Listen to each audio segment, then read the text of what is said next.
कि कैसे लोगों को कर्म फल भोगना पड़ता है। आज जो कर रहे हो आने वाले समय में वो तुम भोगोगे, जब तक जीवित रहोगे तब तक भोगोगे, और यदि नहीं रहोगे तो तुम्हारे आने वाले संतान भोगेंगे। एक छोटा सा उदाहरण बताता हूँ।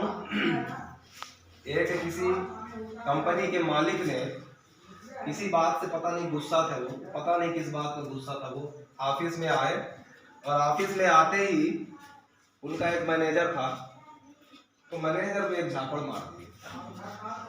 ऐसे ही गुस्सा कहीं और था, मार दिए किसको, अपने एम्प्लॉय को, अपने कर्मचारी को एक झापड़ उसने मारा। एक झापड़ उसने मारा। अब बेचारा कर्मचारी जो उनका मैनेजर था, अब मालिक को तो नहीं मार सकता था, वो परेशान हुआ, छुट्टी हुई, गया घर गया, गुस्से में था। जैसे दरवाजा पत्नी खोली, पत्नी से झंझनाया, उससे और पटांग बातें करी और उसको ही एक झापड़ मार दिया। पत्नी को उसने एक झापड़ मारा। अब पत्नी भी नाराज, क्या करे, पति को तो नहीं मार सकती, वो भी परेशान थी। उसने क्या किया, गुस्से में आकर के अपने बड़े बेटे को एक झापड़ मारा। बड़े बेटा भी उसका बहुत नाराज, परेशान, गुस्से में था कि मम्मी ने आज मुझे बिना वजह मारा। तो क्या किया, बड़े बेटे ने नाराज होकर गुस्से में जाकर गया अपने छोटे भाई के पास, तो छोटे भाई को एक झापड़ मार दिया। छोटा भाई भी नाराज कि भैया आज मुझे बिना वजह मार दिए, कोई मतलब नहीं था, कोई कारण नहीं था, मैंने कोई गलती नहीं की, फिर भी मेरा भाई जो है मुझे मारा। वो बहुत परेशान होकर घर से बाहर निकला।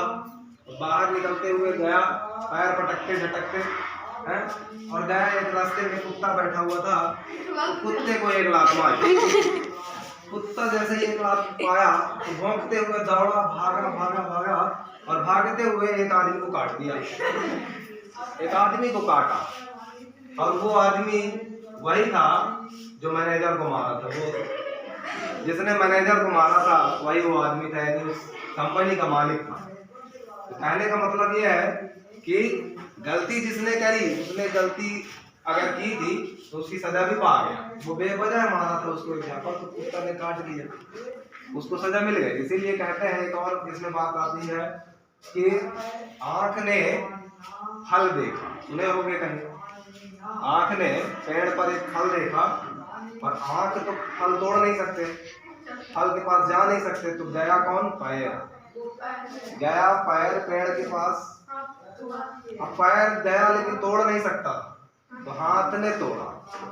ठीक है, जो देखा उसने कुछ किया नहीं, गए पैर ने तोड़ा नहीं, तोड़े हाथ ने, और जब हाथ ने तोड़ा तो उसने खाया नहीं, खाए मुंह ने खाया, लेकिन मुंह के पास रहा नहीं, वो कहाँ चला गया, पेट में। जब वो पेट में चला गया तो मजा किसको आया, पेट में। जैसे उसने पेट में गया तो पीछे से मालिक जब आया, आम का पेड़ का मालिक, तो उसने पीठ पर मारा उसको एक डंडा कस के।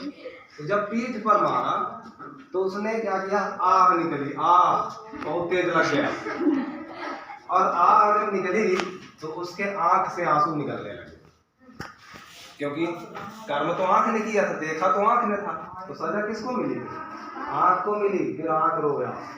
यही होता है कि जिसने कहा, जो जैसा किया वो वैसा ही पाया। आंख ने देखा था, गलत काम करने की सोचा, तो आंख से आंसू फिर आ गए।